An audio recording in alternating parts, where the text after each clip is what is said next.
It's been a tumultuous week in the Senate for Democrats, but is the party starting to find its voice when it comes to being the opposition? This week, Democrats came up short on blocking two cabinet nominees on largely party line votes, but that fight created a moment that quickly became the rallying cry of what is becoming a Democratic Party resistance movement. Senator Elizabeth Warren of Massachusetts being shut down by Senator McConnell during the Jeff Sessions nomination debate ended up firing up the base. It also scored them some campaign cash and a whole lot of headlines and TV time, all while Democrats continue to do all they can to throw a wrench in the gears of a united Republican government. But will gumming up government be a winning strategy for Democrats on the Hill, or will it end up endangering red state Democrats whose constituents voted for President Trump in last year's election? Remember, the delay tactics worked for Republicans in the Obama years collectively, even if they didn't in some specific instances. Joining me now is Oregon Democratic Senator Jeff Merkley. Senator Merkley, welcome, sir. Hello. Nice to see you. Thanks for coming in. So let me start with, is this the strategy now? Is it oppose the president at every turn? Have you gotten to that point yourself? No, not at all. Certainly there may be opportunities. We're not sure there'll be many of them. I believe that if simply it's opposition for opposition's sake, that we will miss opportunities to address problems in America. We have to at least be prepared to see those opportunities. But quite frankly, when we see the cabinet nominees, when we see who are the strategic advisors close to the president, I don't think there's going to be many chances that we're going to have real positive chance. It was interesting you used the phrase opposition for opposition's sake. One could argue that the strategy you're using on these cabinet nominees is opposition for opposition's sake, because we know what the vote's going to be. You're just making it take longer to get there. How is that not opposition for opposition's sake? Well, certainly, let's start with the fact that these individuals are terribly suited for the offices they're going to hold. To have someone who opposes public education, wants to tear it down, be nominated as Secretary of Education, Betsy DeVos, to have a bunch of people in this country that disagree with you on that, for what it's worth. That's what an election's about. Elections have consequences. That's right. And our responsibility under the Constitution, under advice and consent, is to see if the individual is a fit character for the office. That's what we're doing. They require great vetting. It's important for the American people to see who these individuals are as well. So the 30 hours isn't a lot of time. 30 hours, one day and a few more hours for the public to be able to see who this individual is, hear the commentary from the Senate floor. I think it's important and valuable. And by the way, we had at least a passing chance of defeating that nomination. I think at Betsy DeVos, I get that. I get that. You did. History. That's right. You did. You were one vote away, and you can make that case. I go in these other votes, though. And this happened to the Republican Party when when their base was telling them, don't work with them, oppose it at every turn.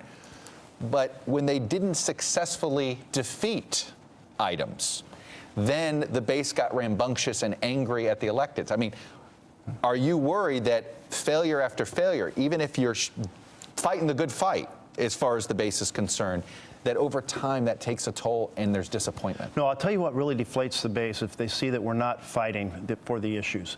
And I think there's been a sense of that over the last couple of years that we really haven't been in there fighting hard enough to make the things happen that should happen. The infrastructure package that we fought for, improvements to the health care, getting a public option in place, a whole host of things. And so I think that there's so much energy right now, in part because of the reaction to Trump, but also a real sense that thank goodness the Democrats are in there fighting for us.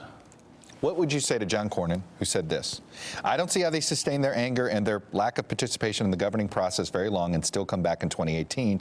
I just don't think it's an agenda for success. What would you say to him? I would say that's wishful thinking.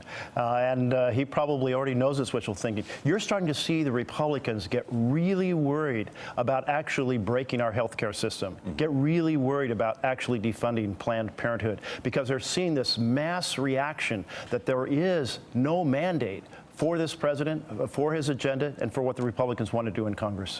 Do you think because, and let me go to the Supreme Court fight here, because you've been particularly upset on the Merrick Garland aspect of this.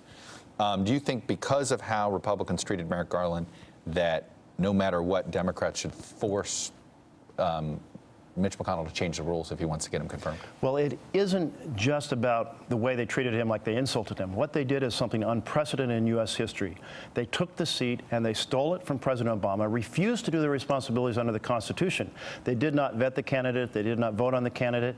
And therefore, they put it in a time capsule. They took the seat, stole it, sent it forward a year, hoping it would arrive with a Republican president. And they succeeded. And what this does is really diminish the integrity of the Supreme Court and set up a precedent that's going to be very difficult to deal with over time. So it's a huge mistake. And if you care about the Supreme Court, just care about the integrity of the court. Think about every 5-4 decision that comes in the future. 5-4 because this seat was stolen from one president and delivered to another. If they had simply taken up the nomination and voted it down on political grounds, basically saying, hey, we want to wait till the election, but we're fine, we had a confirmation hearing, we heard it out, voted it down. What would you be saying to that strategy today? Well, first of all, they didn't think they could defeat the nomination if it went to the floor.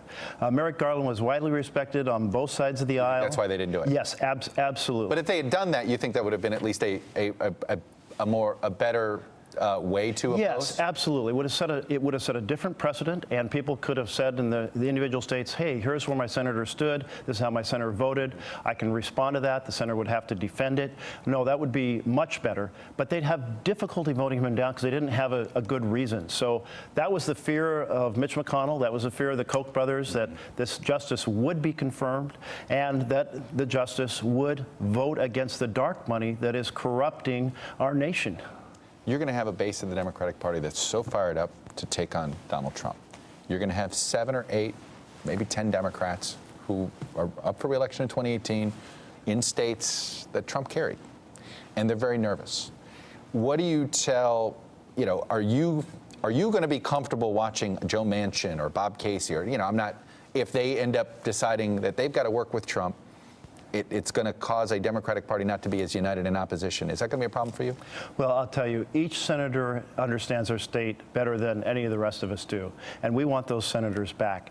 And so I'm not going to second guess how they work with the state. I'll certainly work to try to persuade them on issues I care about. Others will as well. But they're going to make their judgment based on their own philosophy, where their state stands. Would you stands. encourage activists not to primary those guys and gals?